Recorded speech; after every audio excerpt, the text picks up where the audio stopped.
નમસ્કાર, આપ જોઈ રહ્યા છો બીટીવી ન્યૂઝ ગુજરાતી. હું છું અંકુર રાવલ. સમાચારની શરૂઆત કરીએ.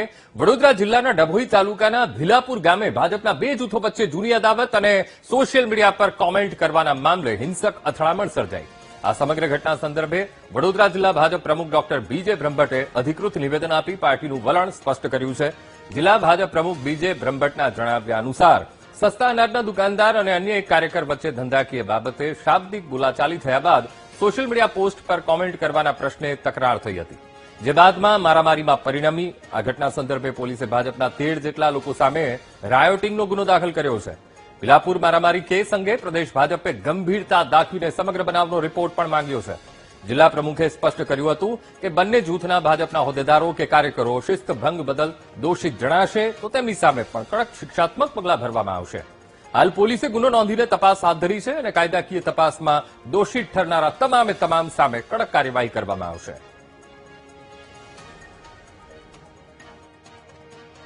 ભીલાપુરમાં ગઈકાલે જે બનાવ બન્યો એની માહિતી અમે મેળવી છે. માહિતીના આધારે પાર્ટીની યોજનાનો કોઈ પ્રશ્ન નથી. બંને કાર્યકર્તાઓની પોતાના જુદા જુદા ધંધા માટે અંગત અદાવતનું કારણ આમાં દેખાય છે. કારણ કે એક કાર્યકર્તા જે પરેશભાઈ પટેલ છે એ સસ્તા અનાજની દુકાન ચલાવે છે. એકાદ બે મહિના અગાઉ સસ્તા અનાજની દુકાન સામે કોઈ ફરિયાદ કરેલી, કેસ કરેલી, એમની કોઈ ગેરરીતિ કદાચ જણાઈ છે. એના માટે 60 દિવસ માટે એમનો પરવાનો રદ કરવામાં આવેલો. અને બીજી રીત એની સામે એમને એવું લાગ્યું છે કે ભાઈ આ ભારતીય જનતા પાર્ટીના કાર્યકર્તા ભાવેશભાઈ પટેલ અને એમણે બધું કરાવ્યું છે. એટલે એ બંને વચ્ચે કોઈ ચર્ચાનો વિષય હતો. દારૂના ધંધા ચાલવાનો આક્ષેપ થયેલો છે. હવે આમાં સામે FIR પણ નોંધાઈ છે. એટલે સાચું જે કંઈ હશે એ તથ્ય આવશે. અને પાર્ટીની હંમેશા નીતિ રહી છે કે જેની કોઈ સાથે અન્યાય થતો હોય તો એને ન્યાય મળવો જોઈએ અને જે કસૂરવાર હોય એને સજા મળવી જોઈએ. વડોદરા જિલ્લાના ડભોઈ તાલુકાના ભીલાપુર ગામે થયેલી જૂથ અથડામણના પડઘા હવે સામાજિક સ્તરે પણ પડવાના શરૂ થયા છે. ત્યારે ભીલાપુરના પરેશ પટેલ સહિત અન્ય લોકો પર થયેલા હુમલાના બનાવને પગલે એસપીજી દ્વારા સમગ્ર મામલે આકરો વિરોધ અને રોષ વ્યક્ત કરવામાં આવ્યો. આ ઘટનામાં ભાજપના જિલ્લા પંચાયત સદસ્ય ભાવેશ પટેલ સામે હુમલો કરાવ્યો હોવાનો ગંભીર આરોપ લગાવવામાં આવ્યો છે. એસપીજી ગ્રુપે આક્ષેપ કર્યો છે કે ડભોઈ પંથકમાં પાટીદાર સમાજને સતત ટાર્ગેટ બનાવવામાં આવી રહ્યો છે. ડભોઈ વિસ્તારમાં પાટીદાર સમાજના લોકો સાથે થતા ન્યાય સામે સંગઠને નારાજગી વ્યક્ત કરી કડક કાર્યવાહીની માંગ કરી છે.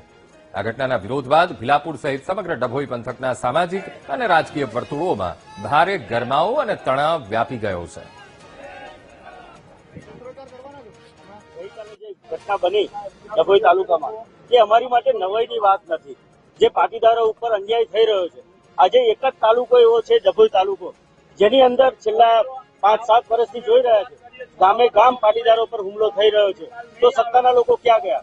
સરકાર સમક્ષ આટલી બધી વખત રજૂઆત કર્યા છતાં લાસ્ટ ટાઈમ ગાદલી ગામે બન્યું, એની પહેલા એના પછી મંડાળા ગામની અંદર બનાવ બન્યા.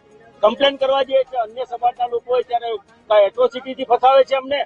આવા કોઈ રીતે હુમલા અસામાજિક તત્વોને લાવીને ગાડીમાં બેસાડીને લાવીને હુમલો કરે છે.